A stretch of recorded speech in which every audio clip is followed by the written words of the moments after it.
Shavua Tov, Gute Woche. Story number 71 of the Shivchei Baal Shem Tov, called Ma'ase B'Shliach Medinas Lita, the story of the emissary, the Shliach of the country of Lita, which translates as Lithuania. I will give the explanations after the story. The author of the book says, Shamate Megisi, Moreinu Mordechai, Sheshama Merav Yechiel Mikolayever. I heard from my brother-in-law, Moreinu Mordechai, who in turn heard this story from Rav Yechiel of Mikolayev. A note on who he was after the story. What did this Rav Yechiel tell? He says, once there was a man from the country of Lita, Lithuania, who was sent by people from his community to check out the vessels of the Baal Shem Tov, meaning to check out the Baal Shem Tov. Who is this Baal Shem Tov people speak about? And as he came to Mezhibush, he stayed over as a guest by this Rabbi Yechiel of Mikolayev, and he went to eat the Shabbos meals at the house of the Baal Shem Tov.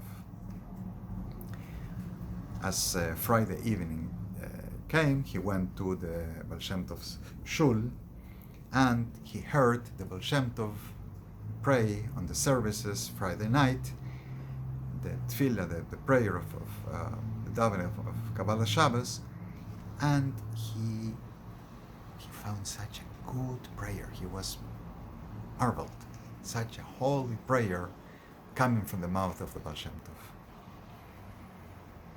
Then he walks with the Baal Shem Tov, and as they come in the house, the Baal Shem Tov gets very upset and starts yelling at the servant. He had apparently a male servant, a non-Jew, and he starts yelling at him. And he tells him that there is a horse in the stable that is choking, and you must go and save that horse. The servant is like, okay, I'll go. And the Baal Shem Tov gets up, gets even more angry, comes to him like he's about to hit him to make him go, and the servant just ran to help, to save the horse. The guest is quite surprised at the Baal Shem Tov's behavior. Like, he could have accomplished the same thing without having to yell and to treat him this way. It's Shabbos, after such holy davening. He cannot understand why the Baal Shem Tov is acting in such a way. Now, after next morning, he again goes, sees the whole thing, and after Shabbos, he goes to the house where he's lodging, and he tells Rabbi Yechiel what happened. Immediately, he takes his horse, his car, and he goes on the way, goes back home. Rabbi Yechiel goes to the Baal Shem Tov and tells him what happened. And the Baal Shem Tov is quite upset. And he says, who are these people to be checking out on me? Let me tell you what happened. There was a Jew who was traveling on the highway, and it became later than he expected, and he sees that it's Friday, almost sunset, and he sees the sun is setting, and he cannot get anywhere on time for Shabbos. He's forced to pull on the side of the road in an empty field and decide, okay, I'm going to have to spend Shabbos here. I can't get anywhere. As he's doing his prayers in the cart, these Ganovim, these highway robbers come in.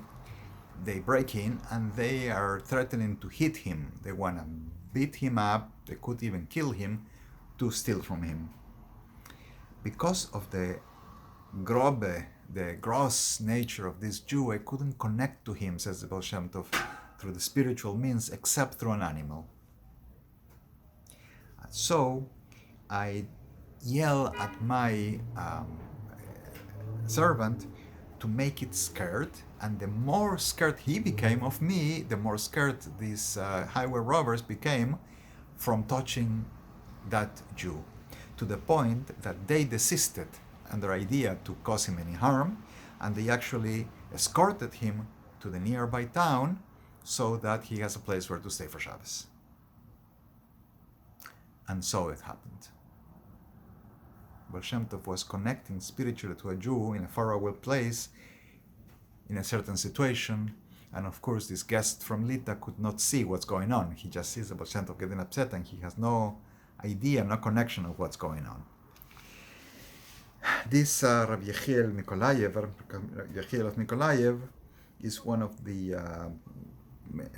Hasidim, the pupils of the Baal Shem Tov. His father-in-law was Rabbi Yisrael of Satinov, called the Harif, the Sharp, the author of the book Tiferes Israel. So that's a note on who this Rabbi Yechiel was. Regarding Lita, at the time, Poland and Lithuania were a big united kingdom, a big commonwealth that allowed and actually protected the Jews who lived there. The Jews of Lita had a separate Jewish ruling body from those in Poland, and later on they would become the base of the community of the opposers, the Misnaktim, those who opposed the Baal Shem Tov and the Hasidim and the teachings of the Baal Shem Tov. So this is like a preparation for what would later come. Well, so is the story number 71. Next week we'll be sitting by the Pesach Seder, so I won't be recording any stories.